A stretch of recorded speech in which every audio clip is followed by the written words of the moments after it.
زاخو، وأصل الكلمة زاخوثة بالآشورية وتعني النصر.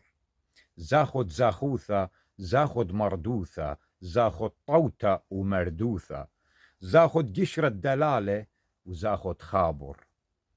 زاخو روح العراق القديم وبوابة العراق الحديث، عروسة الجبال، تمر من فوقها حكايات مثل نهر الخابور.